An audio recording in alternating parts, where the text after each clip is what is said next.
Era una noche maravillosa, no de esas noches, amable lector, que quizás solo existen en nuestros años mozos. El cielo estaba tan estrellado, tan luminoso, que mirándolo no podía uno menos que preguntarse, ¿por es posible que bajo un cielo como ese pueda vivir tanta gente atrabiliaria y caprichosa? Esta, amable lector, es también una pregunta de los años mozos, pero Dios quiera que te la hagas a menudo. Y es que Noches Blancas es una historia de amor o la ilusión de un amor. Y si te dijera que Dostoyevsky en esta breve novela nos enseña más sobre nosotros mismos y la forma en la que nos comunicamos, más de lo que parece a simple vista. Hola a todos y todas, bienvenidos. Hoy vamos a desentrañar Noches Blancas de Fyodor Dostoyevsky, escritor ruso muy conocido, y vamos a hablar de el libro como obra literaria, pero también como manual de la retórica. Analizaremos la inventio, la dispositio, como una historia que nos conmueve y nos hace reflexionar.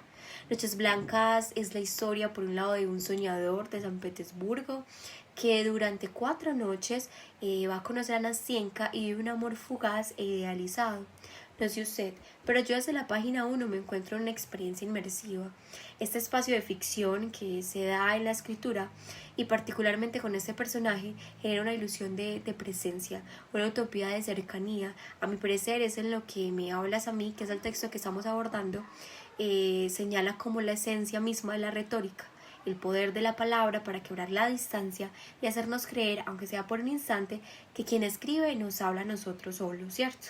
Se trata de alguna manera de establecer un vínculo, y aquí se esconde un componente fundamental de la retórica, ¿cierto? Como el etos apoya a construir cercanía y confianza con la audiencia, además pues como de alguna manera de relacionarse con el patos para generar una implicación emocional, y eso es lo que vamos a notar a lo largo de la novela.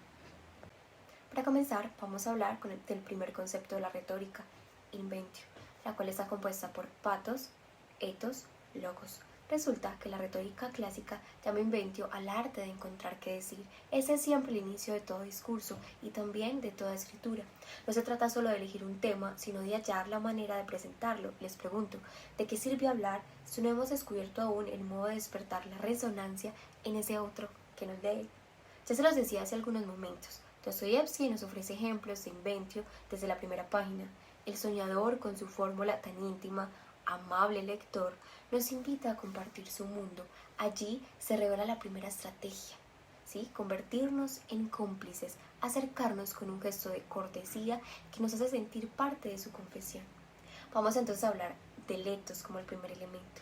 Allí el soñador construye su credibilidad mostrándose vulnerable, ingenuo, sincero.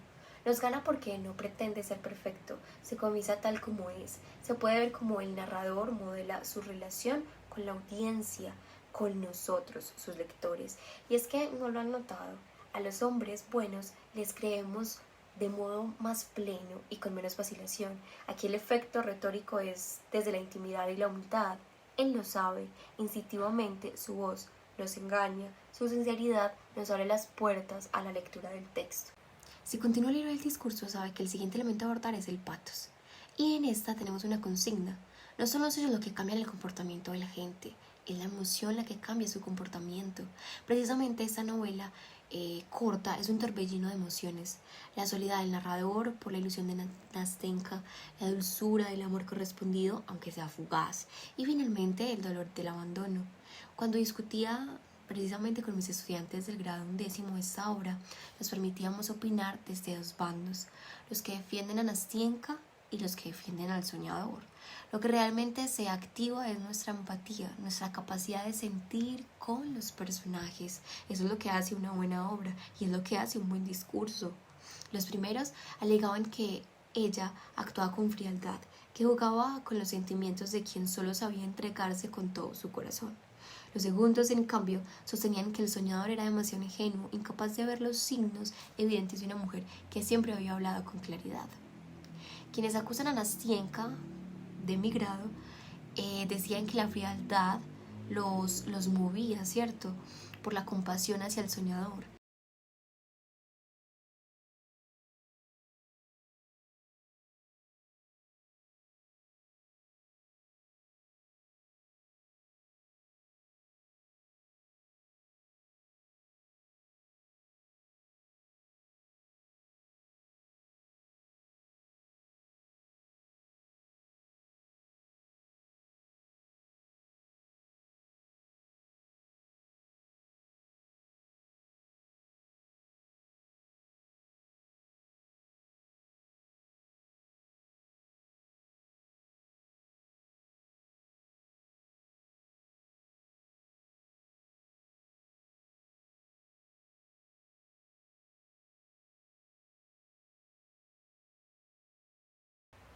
Debo confesar que lo que más me pareció complejo encontrar en el texto fue el logos, pero después de escudriñar encontré algo.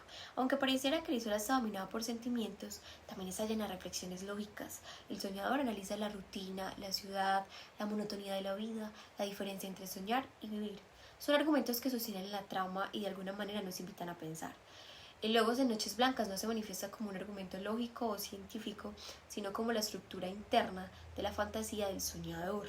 La novela utiliza la razón de una manera muy particular, la lógica de un mundo construido sobre la idealización y el sentimiento, en contraposición con la lógica de la realidad. Pero, ¿qué sucede cuando la lógica de un personaje es lo que no es lógico del mundo real? Cuando su razón es en realidad su fantasía. Aunque la novela es emocional, tiene un argumento subyacente, la inevitable desilusión de un soñador cuando su fantasía se confronta con la realidad. El segundo concepto clave del que nos interesa hablar hoy sobre la argumentación es conocido como dispositio y lo entenderemos como la organización de un discurso o en este caso de una narración. Dostoyevsky, a mi parecer, estructura Noches Blancas con una calidad que hace que el lector se sienta atrapado todo el tiempo. El primer elemento para esta estructura recibe el nombre de exordio. El objetivo de exordio es poner a los oyentes en un estado de ánimo receptivo y atento. El exordio de la novela es el monólogo inicial del soñador. No solo nos presenta el personaje y su mundo interior, sino que también establece como un tono de melancolía y soledad. Ya lo decía yo en un inicio. El autor nos invita a sentir compasión por él y a entender su necesidad de fantasía, de ilusión. Es la puesta en escena que nos prepara para todo lo que vendrá. Y ahí hablamos de un segundo elemento que es narratio. Narratio, ¿cierto?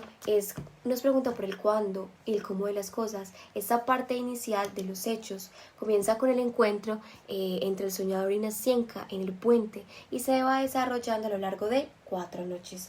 En esta sección, Dostoyevsky expone la historia de cada personaje.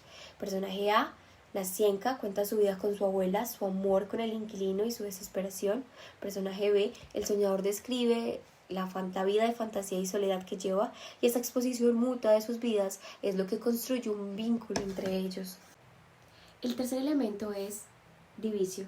La estructura de 4 noches y una mañana en Noches Blancas es fenomenal. Parece una eternidad, pero son solo 4 noches. Cada noche compone una parte de la historia, una progresión que profundiza la relación. Primera noche, el encuentro y el pacto de la amistad. Segunda noche, revelación de las historias personales. Tercera noche, la ilusión de amor y la promesa. Cuarta noche, la confrontación con la realidad. La mañana, la confrontación de la soledad.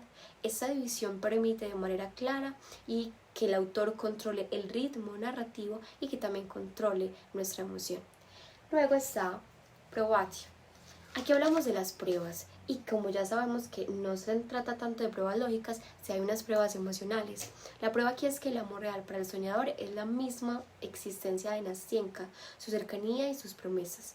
Él prueba su amor con su pureza, con sus sentimientos y su total dedicación. Y también a nosotros como lectores nos prueban 2 cosas, ¿cierto? O nos reafirman 2 cosas. Nuestra cercanía con Nasienka, nuestro apoyo, nuestra cercanía con el soñador y nuestro apoyo. El quinto momento es la refutación.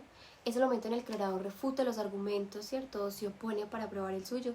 En Noches Blancas, la refutación no es un debate verbal, sino una confrontación entre la fantasía del soñador y la cruda realidad. La llamada del inquilino de Nasienka o la llegada del inquilino de Nasienka es la prueba que refuta y desbarata el argumento del soñador. El amor del soñador es una hipótesis, bien podríamos llamarla así, que al probarla incluso a nosotros nos desconcierta. Y por último, el elemento que tenemos es el peroratio, que es la conclusión. El final de la novela de Noches Blancas confirma la soledad inicial del soñador, pero con una diferencia clave. Ahora tiene un recuerdo de felicidad. Sin embargo, la conclusión no es completamente amarga. A pesar de la desilusión, el soñador conserva un recuerdo puro y hermoso de esa breve felicidad, ¿cierto? De ese breve instante de felicidad. Para el lector puede ser un momento agridulce, como puede que no, pero la conclusión de Noches Blancas se espera desde un inicio, ¿cierto? Desde ese preámbulo inicial, y es una forma de cerrar que permite en la retórica, ¿cierto? Cierta conexión con el lector. Después de todo lo esbozado, emerge una pregunta. ¿Para qué sirve conocer la retórica en la lectura y en la escritura? Creo que la retórica es como una lupa. Sin ella, por ejemplo, Noches Blancas es simplemente una historia de un amor no correspondido, pero con ella entendemos cómo Dostoyevsky consigue conmovernos, incluso el hecho de que el soñador no tenga un nombre que implica para el autor, ¿no? Nos habla directamente, el etos, nos envuelve con emociones, el patos, nos hace reflexionar con lógica, logos, y ordena la historia para que vayamos de la ilusión a la melancolía como si fuéramos arrastrados por una ola. La retórica nos enseña que no hay problema, que no hay palabra inocente, que todo está dispuesto para persuadir, y cuando lo aplicamos a nuestra propia escritura nos ayuda también a organizar, ¿cierto? Y a agudizar nuestros sentidos, a organizar nuestras ideas, a convencer, a emocionar, a construir un texto con impacto. Con todo eso podríamos decir que sí es útil la retórica porque nos ayuda a leer más profundamente, a darnos cuenta que los hilos invisibles mueven nuestras emociones, nuestras mentes, y al escribir nos recuerda que no basta con solo tener una buena idea, también hay que saber cómo presentarla, cómo ordenar las palabras, cómo despertar emociones. Si nos remitimos, por ejemplo, a pensar en lo que menciona Santiago Gallego sobre la retórica, y que la retórica es eso que nos acompaña en todos nuestros ámbitos de la vida, vamos a comprender que la literatura es algo que mueve y que mueve las sociedades.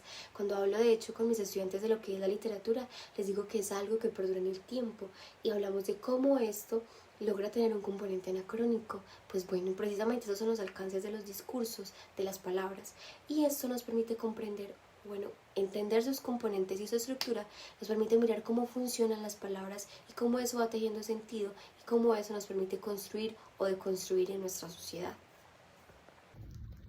Muchas gracias, amable lector, por acompañarme en este recorrido y en esta pesquisa que nos permite comprender un poco más sobre este componente de la retórica, que es el tema que nos convoca.